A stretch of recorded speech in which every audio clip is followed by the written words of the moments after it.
大家好，今天跟大家聊的话题是，美国人真的歧视华人吗？其实不是，是他们害怕华人，害怕我们的祖国越来越强大。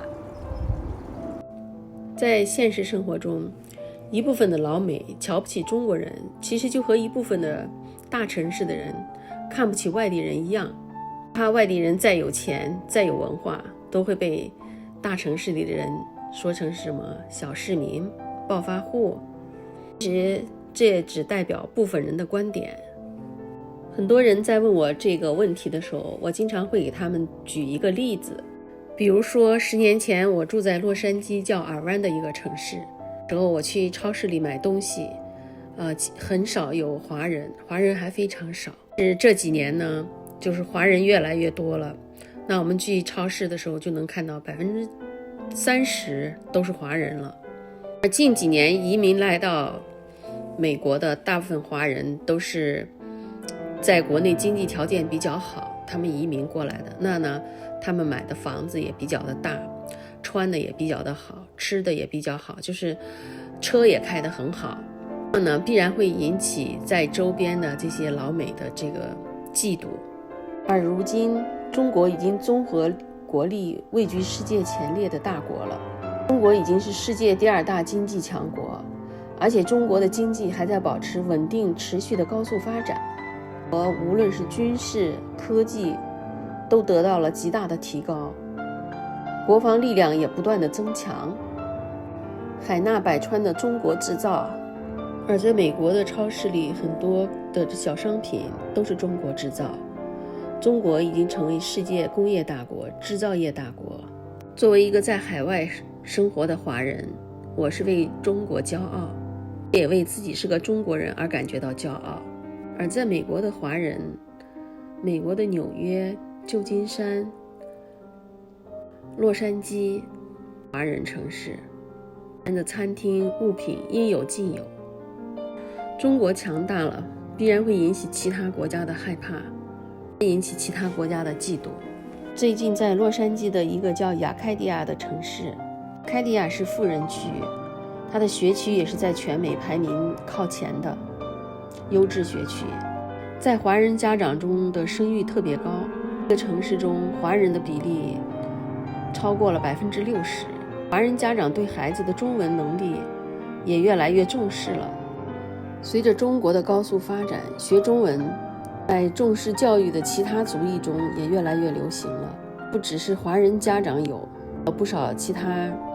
非华裔的家长的支持。所以说我要学中文这个是很多的家长等筹集签名，要求开这个中文双语课。大家都知道，川普6岁的外孙女伊万卡的大女儿中文说的超溜，用中文唱儿歌、背唐诗什么的都不在话下。美国人学中文当然是因为中国强大了，他们才愿意学中文。对于近来美国社会爆发出越来越多的仇恨、犯罪和种族歧视的问题，学习汉语不仅可以促进中国文化的传承，更重要的是不能让在海外的华裔忘记自己的根是中国。学习汉语也可以让不同的民族、不同的文化之间相互了解，只有互相了解了，才能互相包容、互相欣赏，减少种族的歧视和仇恨。在美国，华人的孩子学习成绩都是最好的，在美国所有的大学都是华人的孩子成绩高，所以在美国的华人更应该团结起来，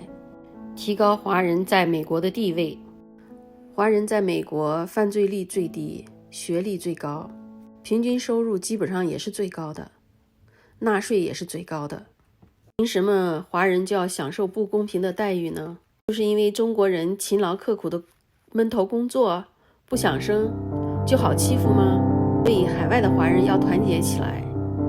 这样才不会被欺负。最近发生了一位75岁的华裔老奶奶在旧金山市场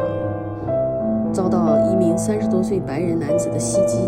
老奶奶被袭击后奋起反抗，拿着木棍将男子打成重伤，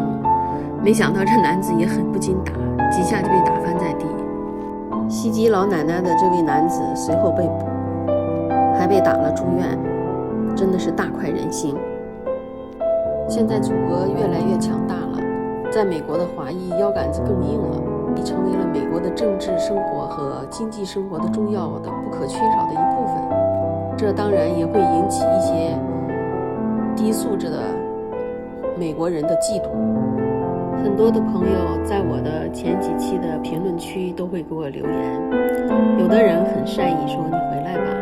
有的人说你既然去了你就不要回来了。对我自己来说，我已经来到了美国，生活了这么多年，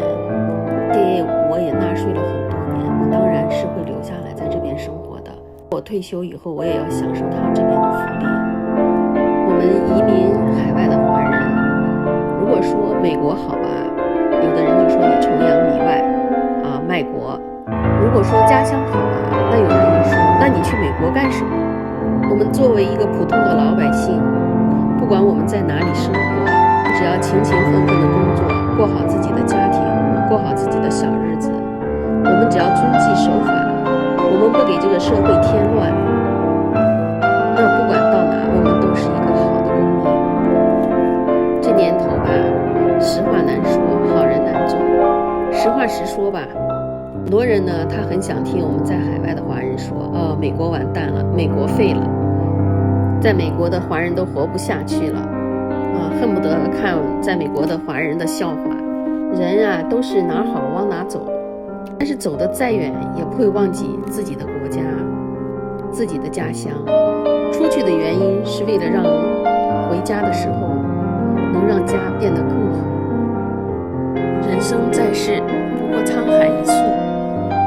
老百姓过好自己平凡的日子，有家规，有爱，有饭吃，就是幸福。我们都希望世界和平，我们都希望没有贫困，我们也都希望有一个更加平等的世界。只有这个世界和平了，我们老百姓，我们才能有一个安稳的日子。家和万事兴，真心希望这个世界永远都和平，全世界的人都活得像自己家人一样。大家觉得我说的对不对？人之初，性本善，真的不希望看到人类之间互相欺负，互相谩骂。希望在未来的世界里看不到战争，看到的只是和平共处的大家庭，看到的是老百姓们都过着和平、安静、健康的生活。祝愿我们的国家繁荣昌盛，更祝愿全世界的人和平相处，日子越过越红火。感谢大家的收看。